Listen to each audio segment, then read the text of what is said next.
China está desaquecendo, né, o seu crescimento há algum tempo. Nós sabemos que numa situação de evolução social, quando essa evolução para, quando ela estanca, há uma pressão popular grande. Apesar da China ser uma ditadura, né, de partido único, nós sabemos que essa pressão social existe, apesar de ser mídia social controlada, né, a imprensa tradicional também controlada, pode haver uma pressão por mudança e o regime não quer isso. E a cidade, que costuma ter uma visão mais pró-ocidental, né, mais pró-livre mercado, pró-abertura até democrática, é uma cidade como Xangai. Então fica a dúvida se de fato nós estamos vendo algo relacionado à doença, né, à pandemia, ou tem algo aí relacionado a uma questão política e algum tipo de repressão a algum pedido aí por mudança de regime ou por uma abertura maior de regime. Qualquer que seja o caso, não é só Xangai, tem várias outras cidades e isso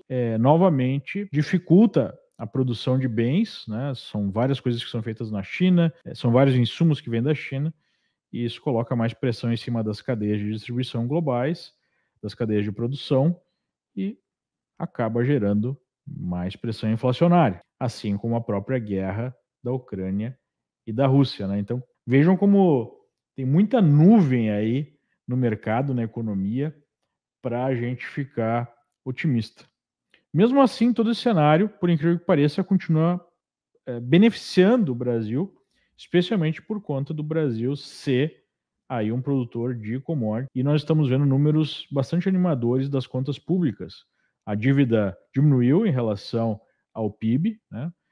Em relação ao que estava alguns meses atrás. Claro que a inflação ajuda nesse sentido. E nós estamos vendo uma sinalização por parte do mundo político de uma possibilidade maior de reeleição do presidente Bolsonaro, o que acalmaria os mercados, porque se tem gente no mercado, sei lá, na Faria Lima, que não está tão contente assim com o Guedes, e né, tem muita coisa aí que por conta da pandemia e por outros motivos e decisões políticas e restrições do próprio mundo político não puderam ser implementadas, seria muito mais previsível, né, um próximo governo Bolsonaro, do que aí algo como um governo Lula, né, que há uma expectativa por parte do mercado que talvez não fosse tão disruptivo, mas é sempre uma dúvida. E pelas declarações que a gente tem visto aí do Lula, que o mercado tolera porque acredita que é só um discurso eleitoral, né, para conseguir voto, nós podemos ter aí um governo bastante radical até,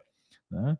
Então, na melhor das hipóteses, é uma dúvida. No caso de Bolsonaro, há uma expectativa de manutenção das políticas atuais, e a gente está vendo praticamente aí, muito cedo para falar, tem muita água lá embaixo da ponte, o fim da possibilidade de uma terceira via, né? Então, eu acho que essa possibilidade, sinais maiores que estão sendo dados pelo mundo político, né, essa janela aí de mudança de partidos mostra o Centrão indo em peso, né, próprio ao presidente, esse pessoal não costuma errar, e o PL se transformando no maior partido da Câmara, as pesquisas diminuindo a diferença entre Lula e Bolsonaro, até mesmo o presidente, né, do PSDB, o Bruno Araújo, na segunda-feira, segundo o Estadão, deu uma declaração num jantar aí com políticos que Bolsonaro seria aí, entre os candidatos, o grande favorito. Então, tudo isso eu acho que acaba também favorecendo esse movimento aí de alta do real, de alta das ações, né, junto com esse cenário externo mais positivo. Então, talvez nós estejamos observando aí uma diminuição dos fatores de risco em relação ao Brasil, tanto internamente quanto externamente, por incrível que pareça, né?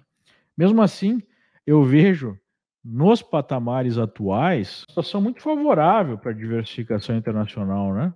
Porque nós não sabemos até quando essa aparente calmaria vai durar e já tem coisa ficando barata nos mercados internacionais, no mercado americano.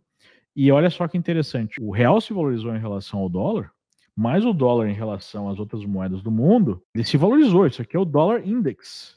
E a gente continua observando o dólar index produzindo máximas e seguindo a sua tendência de alta, né? Então teve aí o rompimento do dólar index e o mercado segue subindo. Ou seja, o real teve uma valorização impressionante e já está aí a patamares, né, bem mais valorizados do que alguns meses atrás, e isso deixa mais interessante essa ideia de diversificação internacional. Então é mais ou menos isso que nós estamos observando.